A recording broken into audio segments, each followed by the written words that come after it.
Hello, my people. Today, we're going to dive deep into the statement of changes in equity together with the statement of financial position, also known as the balance sheet. Keep in mind that we are still on the seventh step of the accounting cycle, which is the preparation of financial statements.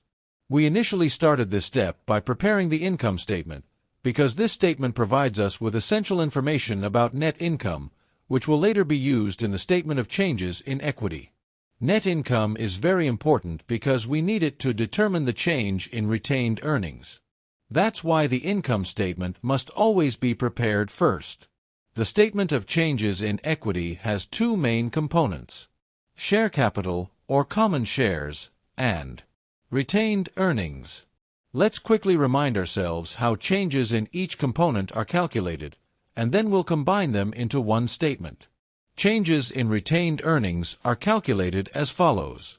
Opening retained earnings plus net income minus dividends equals closing retained earnings. For common shares, we calculate the change by taking beginning common shares plus shares issued during the period minus shares repurchased. This gives us the ending balance of common shares. Just a quick reminder. Repurchased shares are shares that the company buys back from its own shareholders after previously issuing them. Format of the statement of changes in equity. Now let's look at the format of the statement of changes in equity. A simple and commonly used format has four columns. The first one is for accounts, the second one for common shares, the third one for retained earnings, and another one for total equity. We start with the beginning balances of common shares and retained earnings. After inserting these amounts, we add them up to get total shareholders' equity at the beginning of the period. Next, we insert the income. Since net income affects retained earnings only, we place its amount in the retained earnings column. The same amount will also appear in the total equity column. Then we insert dividends. Dividends reduce retained earnings, so we place the amount in the retained earnings column using brackets to show the decrease. Again, since dividends affect retained earnings and not common shares, the same amount appears in the total equity column. Another important account is issued common shares. This affects the common shares column, so we put the amount there. If there were any repurchased common shares, we would also put them in the common shares column using brackets to show the reduction.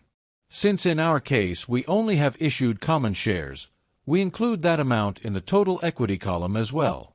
Final balances in equity. The final step is to apply the formulas for both retained earnings and common shares now that we have all the necessary data. For retained earnings, we take net income minus dividends and add opening retained earnings if applicable.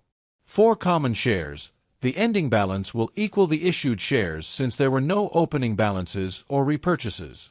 Finally, when we add ending retained earnings and ending common shares, we get total shareholders' equity. Now let's move on to the statement of financial position, also known as the balance sheet.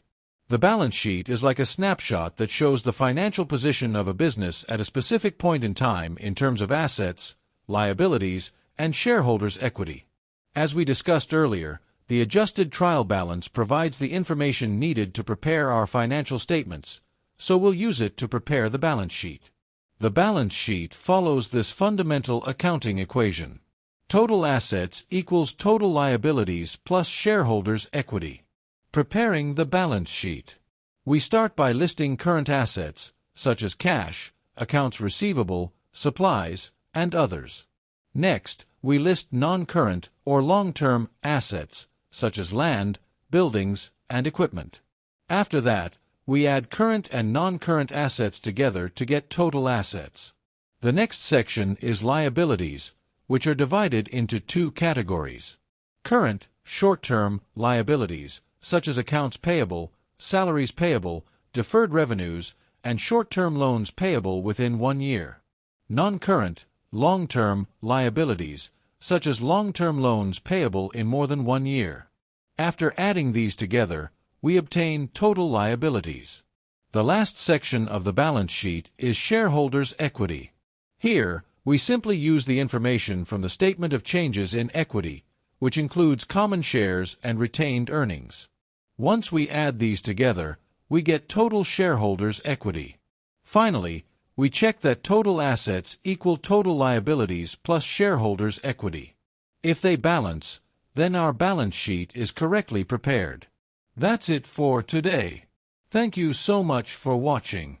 If you know someone who might benefit from this video, feel free to share it.